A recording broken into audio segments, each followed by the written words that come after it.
Nous sommes vendredi 10 mai. Mesdames, Messieurs, bonjour et bienvenue aux informations. Les députés ont adopté hier 3 projets de loi, dont celui relatif au code de transparence dans la gestion des finances publiques. Des demandes de levée d'immunité parlementaire avaient été installées. Cette commission est présidée par le député Kassoum Tapo. Compte rendu, Bourama Traoré. Premier acte de la plénière de ce jeudi à l'Assemblée nationale, l'installation officielle des membres d'une commission ad hoc. Cette commission est chargée d'examiner les demandes de levée d'immunité des 9 députés. Au bout de ce processus, les intéressés seront soit mis à la disposition de la justice malienne, soit protégés par l'immunité parlementaire. La commission ad hoc ainsi installée compte 15 membres avec à sa tête Maître Kassim Tapo.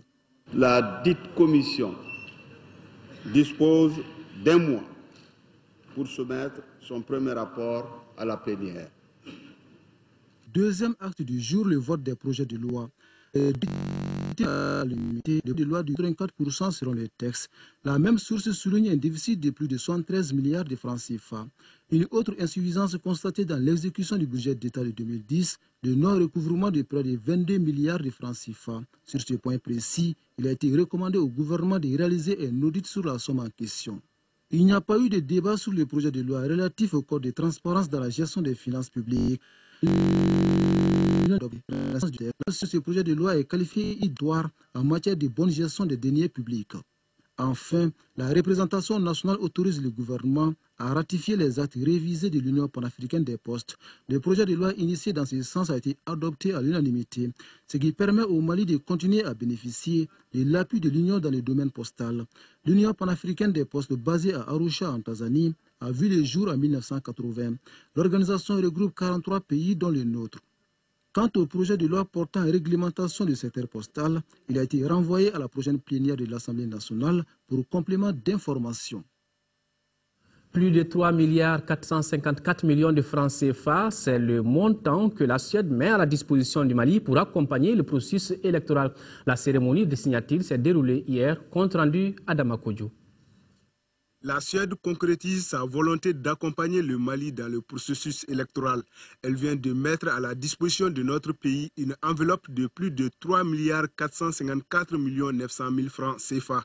Le montant va contribuer à l'organisation d'élections libres, transparentes et crédibles au Mali. Assurer à tous les groupes politiques et à tous les citoyens qu'ils ont des chances égales d'accès au pouvoir et de jouir de leur droit d'exprimer librement leur suffrage est un impératif majeur dans une démocratie et d'autant plus dans le processus politique actuel de sortie de crise. Les élections marquent une étape cruciale pour le retour à un régime légitime et le renouveau de la démocratie malienne. À cet égard, le projet d'appui au processus électoral au Mali participera non seulement au renforcement des institutions et des organes en charge de l'organisation des élections, mais aussi des organisations de la société. Les Nations Unies et les autorités du pays. À la suite de l'Union européenne, du Luxembourg, c'est le tour aujourd'hui de la Suède. Et nous avons la certitude que d'autres partenaires et amis du Mali vont suivre ce même geste. Je voudrais encore une fois vous retirer que le processus électoral que nous organisons actuellement est bien parti et que nous atteindrons les objectifs d'organisation de l'élection présidentielle au mois de juillet prochain. Nous travaillons au quotidien pour atteindre cet objectif afin d'offrir de bonnes élections à tous les peuples maliens. Le ministre Koulibaly a magnifié les relations qui existent entre la Suède et le Mali d'une part et le système des Nations Unies et notre pays d'autre part. Processus électoral toujours, la CENI et la DGE sont dans la dynamique du respect du calendrier de ces consultations. Les responsables des deux structures l'ont dit au chef de la MISMA qui a effectué hier une visite au sein de leurs locaux. À la DGE, l'on assure que l'impression des listes électorales débutera très bientôt. Quant à la CENI, elle poursuit la mise en place de ses démembrements à l'intérieur tout comme à l'extérieur du pays. L'Union africaine, par la voix de Pierre Bouyoya, promet de s'investir pour la sécurisation de ces consultations. Mohamed Diarra. La délégation vient dans la aux élections a permis à la délégation de la MISMA de bien s'imprégner du processus électoral en cours. Une rencontre avec la Commission électorale nationale indépendante pour valider définitivement les modèles de documents qui doivent être imprimés pour l'établissement des listes électorales définitives dans les commissions.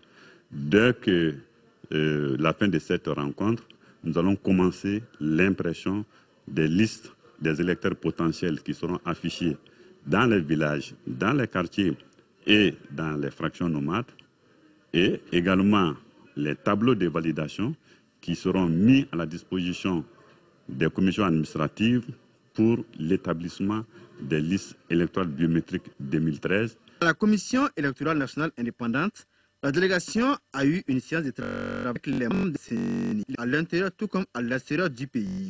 Les 25 000 délégués seront bientôt recrutés et formés pour être le vote. À la CENI, on est bel et bien dans la dynamique de la tenue de l'élection présidentielle en juillet prochain.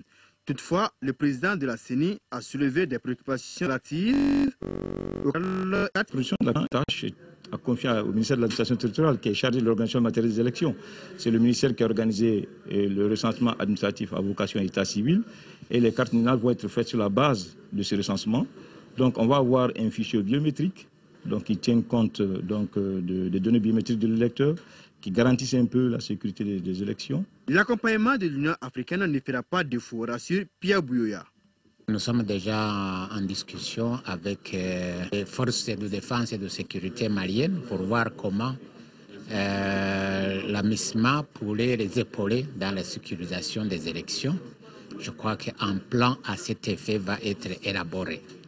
Et notamment la nouvelle résolution des Nations Unies a indiqué qu'un des rôles importants de la MISMA, c'est contribuer à la sécurisation des élections. Alors, l'envoi des observateurs, c'est notre rôle traditionnel. À la DGE, tout comme à la CENI, les échanges ont porté sur la collaboration entre les différentes structures impliquées dans la gestion des élections. Une collaboration jugée bonne à travers le cas de concertation qui existe entre la DGE, la CENI et le ministère de l'administration territoriale. Les réflexions doivent tout de même être approfondies sur l'enrôlement de ceux qui ont atteint l'âge de voter. Sur le terrain maintenant à Tombouctou, l'administration se met sur place très difficilement, à part le gouvernorat qui essaie de fonctionner sur place. Les agents de l'État sont absents sur le terrain. Cependant, certains départements, à l'image de celui chargé des domaines, s'emploient à mettre les représentants sur place dans le minimum de conditions pour que les services reprennent. C'est le constat fait sur place par Adama Djimde. Le retour de l'administration dans les régions jadis occupées est un gage de succès pour la relance des activités économiques et la reprise des services publics. À Tombouctou, les fonctionnaires ne se bousculent pas pour rejoindre leur poste. Le gouverneur de région, le colonel Mamadou Mangara, vient de faire le tour de certaines structures en vue de constater l'état des lieux. Pour être franc, c'est la désolation. Mais qu'à cela ne tienne, je n'ai pas perdu d'espoir. Nous avons entamé le retour, à commencer par le commandement de l'administration. Effectivement, tout le commandement avait rejoint Tombouctou et de façon définitive, et certains services ont emboîté le pas. Qu'à cela ne tienne, certains soldats de l'administration sont déjà sur place à l'image des directions régionales des domaines, du développement social, de l'économie et de l'ORTM. D'autres ont déjà effectué des missions d'évaluation et replié sur Bamako. Bien que l'ensemble des préfets soient à Tombouctou aux côtés du gouverneur, l'administration de façon générale s'installe timidement. D'où cet appel. C'est pourquoi nous nous donnons le devoir de toucher les directions nationales et ou les départements de façon directe pour les demander de donner le minimum à leurs représentants régionaux, de pouvoir faire le constat et de travailler et rendre le service minimum. Ce message patriotique a été saisi par certains départements, tels que celui chargé des domaines. De nos frais de route, les frais d'hôtel, puisque nous avons trouvé que les bâtiments étaient pratiquement inhabitables. Il fallait être logé à l'hôtel. La direction nationale a pris tous ces frais en charge. Le carburant, entretenir le véhicule pour que nous soyons là aujourd'hui. Seul le retour de l'administration peut rassurer les populations et inciter les déplacés à regagner le bercail. frontière, mais aussi de complicité d'assassinat. Ils sont sous mandat de dépôt. Cela porte à une dizaine le nombre de personnalités arrêtées au Tchad dans le cadre de la tentative de déstabilisation présumée du pouvoir.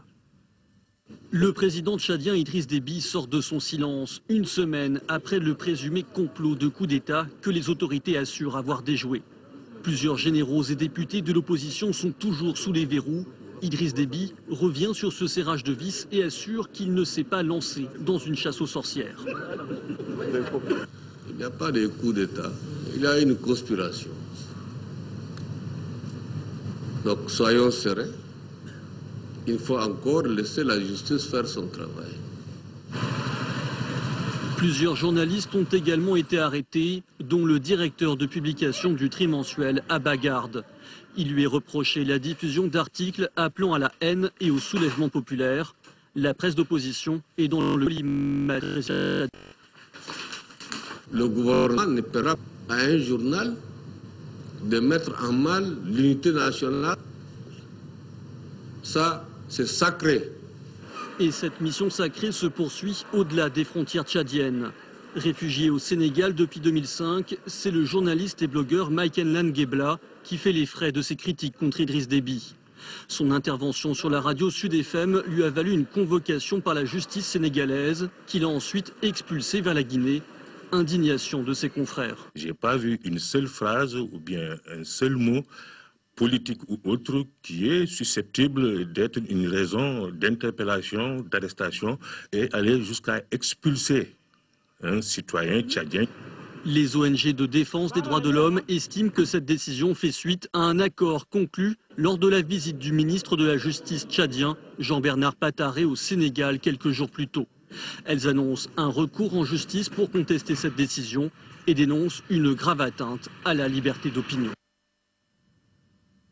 Allons à présent à la rencontre d'une Congolaise qui s'est faite une place de choix dans un monde où les hommes dominent. Il s'agit de la mécanique. Elle se nomme Aline D. Jésus. Elle est ingénieure mécanicienne et dirige une équipe de 35 employés, tous des hommes. Un chef d'entreprise très apprécié par ses collègues. Dans ce garage de Kampala, le patron est une patronne. Aline D. Jésus est une Congolaise fière de sa réussite et cela se voit naturellement jusque sur sa voiture. À 33 ans, cette ingénieure mécanicienne gère son équipe de 35 employés avec détermination. Bonjour tout le monde. Désolée d'être arrivée un peu en retard. Aujourd'hui, c'est une journée exceptionnelle. Nous avons 1, 2, 3, 4 voitures. Je veux que chacun soit sérieux. Fredo, tu t'occupes de l'autre voiture là-bas. Il y a un problème de transmission et un besoin de révision. Par sa simplicité et son humilité, elle a su gagner la confiance et le respect de tous les mécaniciens, tous des hommes. Avoir une patronne femme, ça me plaît beaucoup parce que je n'avais jamais vu une patronne femme de ma part. J'avais toujours des patrons garçons, mais quand j'ai une patronne femme et qui se débrouille beaucoup, ça me fait vraiment plaisir. Il y a 6 ans, Aline D. Jésus débarque à Kampala en mission pour les Nations Unies. À la surprise générale de son entourage, elle décide de quitter un salaire confortable pour travailler dans une entreprise locale. Dès le début de sa carrière, elle ne pensait qu'à ça, lancer son entreprise. Et ses clients sont séduits. Depuis que j'ai découvert ce garage, j'ai confiance en leur service. J'amène toutes mes voitures ici. Aline s'occupe de l'entretien de toutes mes voitures, j'ai confiance en elle. Et qu'on ne s'y trompe pas, une femme peut parfaitement être ingénieure mécanicienne. Ça ne demande pas la force. On ne soulève pas les choses dans nos mains, on utilise la tête. Tout le monde peut le faire. Son garage est une affaire qui marche. Elle vit dans une grande maison avec toute sa famille. Ici, j'ai la piscine. Quelquefois, quand je suis fatiguée, je nage.